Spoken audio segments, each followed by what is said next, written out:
São temáticas que são muito importantes para a sociedade, né? A gente está sempre falando, seja de drogas, seja de violência doméstica, e a violência doméstica é extremamente importante. Primeiro porque eu fui vítima de violência doméstica, eu cresci vendo a minha mãe sendo vítima de violência doméstica. Então, como delegado, eu acompanhei, né, quantas famílias sofriam, porque a violência não é só atinge a mulher, atinge a família como um todo, especialmente aquelas crianças. A complexidade da violência doméstica, ela é impressionante. O trauma que traz para essa criança e a consequência para o futuro dessa criança é muito grande. Então a gente precisa, é uma temática que a gente precisa enfrentar de frente, não só com palestras, mas com informações, mas as informações são extremamente importantes, mas também com uma rede de apoio. Então nós, em Costa Rica, nós montamos uma rede de apoio, criamos a Secretaria de Políticas Públicas para as Mulheres, criamos a Sala Lilás, uma parceria com o Estado, na Delegacia de Polícia, local onde a Prefeitura cede os servidores, capacita esses servidores. Essas mulheres que procuram a polícia são atendidas num local separado, com acolhimento, depois são encaminhadas para a nossa rede de apoio, para daí então elas serem acolhidas, terem seus pertences retirados da residência, se for o desejo delas, ou ter proteção para elas ficarem na residência, se for o desejo delas. Então uma mulher, ela hoje pode procurar os seus direitos, ela pode procurar uma delegacia de polícia, o delegado é obrigado a encaminhar para o juiz o pedido de medida protetiva dela. Ela não precisa de advogado, ela não precisa pagar absolutamente nada, ela vai receber um formulário com tudo que ela pode, que ela tem direito na lei, e ali ela pode marcar um xizinho que ela quer. O juiz, geralmente em menos de 12 horas, os juízes já deferem essas medidas e garante a proteção a essa mulher. Não é uma garantia perpétua, não é uma garantia de 100%, mas a Maria da Penha, as medidas protetivas previstas na Lei 11.340, que é a Lei Maria da Penha, é uma garantia a mais de proteção a essas mulheres. Você acha que essa Maria da Penha deveria ter mais interesse por parte do primeiro escalão do nosso político ou está satisfeito assim? Não, a gente precisa implementar as políticas. O que se aconteceu no Brasil? Primeiro que a Lei Maria da Penha foi uma imposição, foi uma sanção. Ela não foi criada pela livre vontade do legislador. O Brasil foi punido, né, pelas nações, pelos organismos internacionais, e nessa punição, uma das punições é criar uma legislação. Então, em 2006, foi criada a Lei 11.340. Essa lei ela trouxe uma série de garantias para as mulheres. O que nós precisamos hoje? É implementar essas garantias. No que diz respeito à quantidade de garantias previstas em lei, eu acho que é suficiente. Agora, o que a gente precisa é concretizar essas garantias com mecanismo em todos os poderes, né, seja federal, estadual ou municipal, para materializar essa proteção prevista na lei. Os recursos, como é que vem através desse projeto? A gente tem parcerias, lá em Costa Rica, por exemplo, nós temos parceria com o Poder Judiciário, que é um programa do próprio Poder Judiciário. Então, parte do recurso vem do Poder Judiciário, do próprio orçamento do Judiciário. Tem parceria com o Ministério Público, que também vem do orçamento do MP. Tem parceria com a Polícia Militar, e aí vem através do Governo do Estado, do orçamento do Governo do Estado. E nós temos o recurso do município. Então a gente criou a secretaria, destinamos um orçamento para a secretaria e com esse orçamento a gente trabalha essas campanhas e essas medidas de proteção às mulheres. Não são ainda totalmente suficientes, há muito que se fazer, mas a gente tem evoluído e tem levado isso para todos os cantos que a gente pode levar, para que a gente consiga evoluir o máximo possível, conscientizar e também punir o agressor. Você já ocupou vários postos, inclusive de autoridade máxima, como delegado de polícia, e agora como prefeito. Como é que surgiu essa sua ideia de fazer parte e incentivar esse projeto? Bom, na delegacia a gente acompanhou muitas situações e na delegacia a gente ficava muito limitado, porque a delegacia ela não tem um orçamento próprio, né? Então dependia de uma série de apoios. Então, como prefeito, a gente tem, né, uma dotação orçamentária, então a gente consegue buscar as parcerias, eu sei as necessidades que tem as polícias para poder executar o seu papel, então aí a gente consegue dar um suporte, ser um parceiro do governo do estado, porque as polícias elas são estaduais, né? Agora nós estamos criando em Costa Rica a Guarda Municipal para a gente criar mais um mecanismo de proteção à mulher. E dessa forma eu consigo ter uma visão um pouco melhor, porque eu estive do outro lado, né? E agora do lado de cá como prefeito a gente consegue entender um pouco melhor as necessidades e fazer esse trabalho. Bom, vamos falar agora já como prefeito. Nós temos já passado mais de 100 dias, por exemplo, deste ano 2005, esse outro mandato seu que deu sequência. Muita gente, muitos prefeitos olham pelo retrovisor. Como é que é essa história? Nós estamos iniciando um segundo mandato, tivemos um primeiro mandato muito difícil, assumimos a gestão, eu sempre falo isso, né? Um dos fatores foi a falta de experiência política, porque eu saí da delegacia e caí dentro da prefeitura, né? Numa circunstância política local.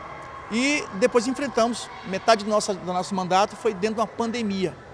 Então a única preocupação que nós tínhamos nesse primeiro momento era conseguir vacina e salvar vidas, mas ainda assim conseguimos fazer muitas entregas.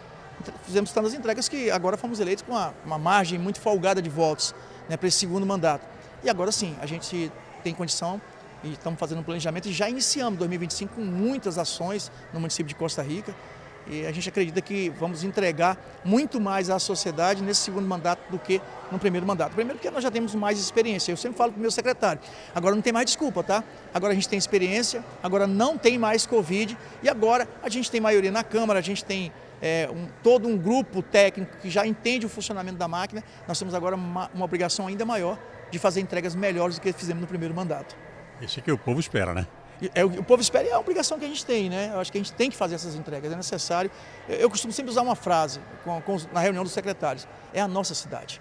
Tudo que nós fizermos ali naquela cidade é para o nosso próprio benefício. Cada vez que nós melhorarmos a saúde, melhorarmos a educação e melhorarmos a segurança, estamos melhorando para nós mesmos, porque nós vivemos todos os dias naquela cidade. Então, ou seja, é a nossa cidade. O dia que nós tivermos consciência disso, eu falo nós, eu boto aqui nós na primeira pessoa do plural, para englobar também o cidadão.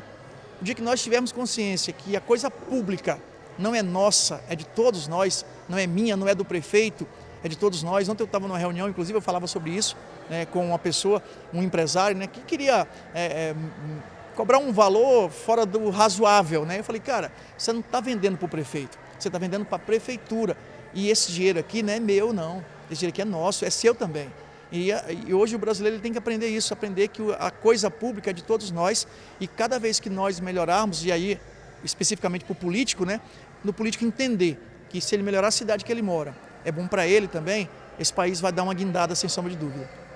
Principalmente a nossa região, porque essa evolução que está tendo Costa Rica no sentido turismo principalmente, que há uma necessidade de se descobrir essa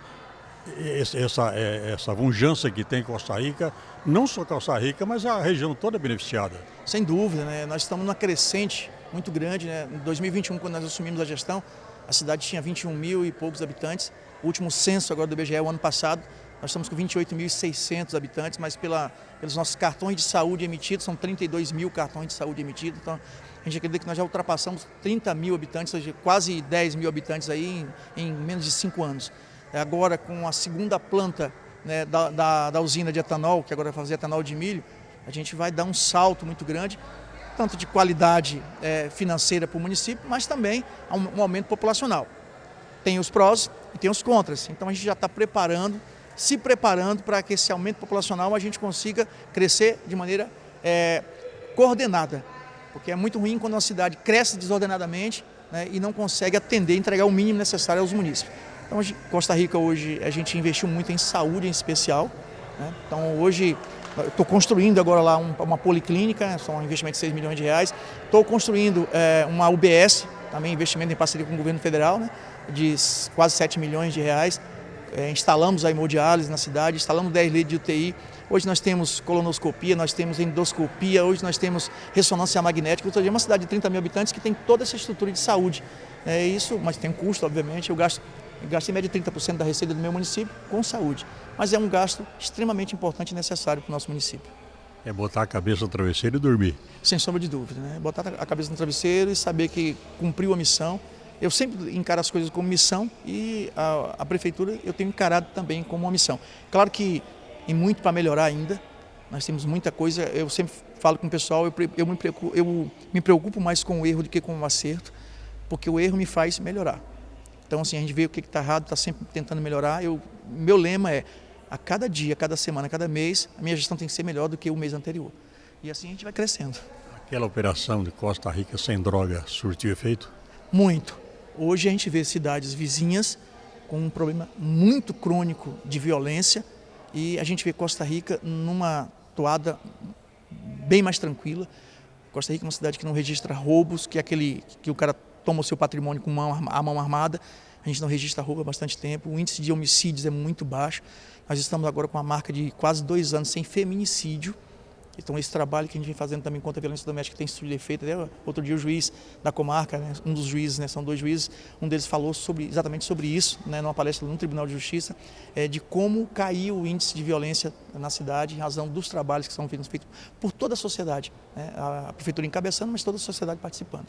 Bom, eu fiquei muito feliz, né, pela comunidade abraçar esse projeto, com o apoio que nós recebemos do Poder Público Municipal, do Poder Público Estadual e também do nosso vizinho de Costa Rica, o Cleverson, né, o Dr. Cleverson, pelo qual já tem um know-how, um conhecimento muito grande em palestras, também devido à sua vivência como delegado de polícia. E quando eu fiz o convite, ele aceitou assim prontamente. Eu falei, bom, era tudo que nós precisávamos para começar o nosso projeto Edufamília, que surgiu da necessidade que os pais colocaram em querer participar mais da escola. E aí a gente percebeu que essa participação não era só sobre falar sobre os filhos, mas de temas também que poderiam contribuir para que a sociedade pudesse caminhar de forma mais efetiva. E você viu que esse projeto agora do Família Agora tem que, é lógico, continuar aqui, não foi ficar só nessa palestra, né? Não, nós temos aí palestras até o mês de novembro, com temas diversos, onde a gente vai tratar também da questão da nutrição dos nossos estudantes. Nós vamos falar também da questão do uso das redes sociais, que foi até uma dramatização que colocou aqui. Então, eles receberam um cronograma com as palestras que eles irão receber. Então, essas palestras elas serão bem diversificadas. Cada mês nós trataremos de um tema diferente, justamente com o intuito de aproximar a família e também auxiliar a família na educação dos seus filhos. É uma tarefa que começa agora, mas nunca é tarde, né? Nunca é tarde, né? A gente está assim, muito feliz com a participação dos pais. Esperamos fazer com que esse projeto cresça e quem sabe também possa também ir para outros lugares, né? Para outras cidades. Esse é o intuito. E até certo ponto levar até a própria rede municipal de ensino, né? Isso, a rede municipal recebeu também o esboço. Eu já falei para eles que eles podem usar, podem adaptar, que eles podem aproveitar a ideia e expandir de acordo com a sua realidade. E a criadora está aqui. Na verdade a gente está aí para contribuir sim. Obrigada, viu? E obrigada também por todo o apoio que vocês sempre têm dado à nossa escola.